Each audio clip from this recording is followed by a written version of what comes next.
ৰজতৰ বাবে সহজ নাছিল IPLৰ যাত্ৰা মেগা নিলামত ক্ৰয় কৰা নাছিল কোনো ফ্ৰেঞ্চাইজিয়ে দলৰ বাবে স্থগিত কৰিলে বিবাহৰ মাংগলিক কাৰ্য ৰিপ্লেচমেণ্ট খেলুৱৈ হিচাপে যোগ দিছিল RCBত RCBৰ নতুন কিং পাটিদাৰৰ জয়গান এতিয়া সৰ্বত্ৰে 17 বছৰৰ অপেক্ষাৰ অন্তত 18 সংখ্যক সিজন নিজৰ নাম কৰিলে ৰয়েল চেলেঞ্জাৰ্ছ বাংগালোৰে মঙলবাৰে RCB আৰু PBKSৰ শাখফুটকৰ ফাইনেলত বিজয় সাব্যস্ত কৰে টিম RCBয়ে ৰজত পাটিদাৰৰ নেতৃত্বত দলটোৱে প্ৰথমবাৰৰ বাবে অৰ্জন কৰিলে IPLৰ সোণালী ট্ৰফি প্ৰতিযোগিতাখনৰ 18 সংখ্যক সিজনত 18 নম্বৰ জাৰ্সি লৈ কিংবদন্তি খেলুৱৈ বিৰাট কোহলীয়ে উদযাপনৰ সুযোগ লাভ কৰে আৰম্ভণিৰে পৰা একেটা দলৰ হৈ খেলা এগৰাকী মহান বেটছমেনৰ সপোন অৱশেষত বাস্তৱায়িত হ'ল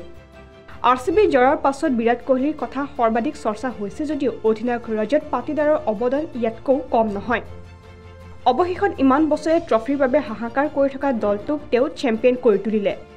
2025 চনৰ IPLৰ মেগা নিলামৰ পূৰ্বে যেতিয়া RCBয়ে তেওঁলোকৰ অধিনায়ক ফাফ ডু প্লেছিছক দলৰ পৰা মুকলি কৰি দিছিল তেতিয়া সকলোৱে ভাবিছিল যে বিৰাট কোহলীয়ে পুনৰ অধিনায়কৰ দায়িত্ব ল'ব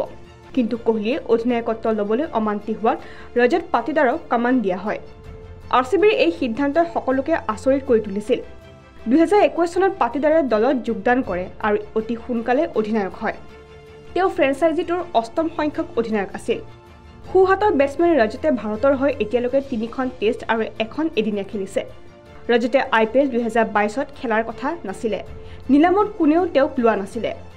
যেতিয়া লভনীল সিসোদিয়া আঘাতপ্ৰাপ্ত হয় তেতিয়া তেওঁ প্ৰতিস্থাপন খেলুৱৈ হিচাপে দলত যোগদান কৰে আৰু তাৰ পিছতে তেওঁ কেতিয়াও আৰু পিছলৈ ঘূৰি চাবলগীয়া নহয় 2022 চনৰ এটা সাক্ষাৎকাৰত ৰজতৰ পিতৃ মনোহৰ পাটিদাৰে উল্লেখ কৰে যে প্লেন আছিল যে তেওঁলোকৰ বিয়াখন 9 মেত হ'ব তেওঁ উল্লেখ কৰিছিল যে এই অনুষ্ঠান অনুষ্ঠিতকে কৰা হ'ব ইন্দোৰত বুক কৰা হৈছিল হোটেলো কিন্তু ইয়াৰ পিছতে ৰজতক দলৰ অন্তৰ্ভুক্ত কৰা হ'ল এটা জুলাই মাহৰ বিবাহপাশত আবদ্ধ হ'ব তাৰকা খেলুৱৈ ৰজত পাটিদাৰ ৰজতে এই সিজনত 15খন খেল খেলি 312 ৰান সংগ্ৰহ কৰিবলৈ সক্ষম হৈছে এতিয়া তেওঁ সদায় RCBক প্ৰথম ট্ৰফি দিয়া অধিনায়ক হিচাপে স্মৰণ কৰা হ'ব sports desk report current Assam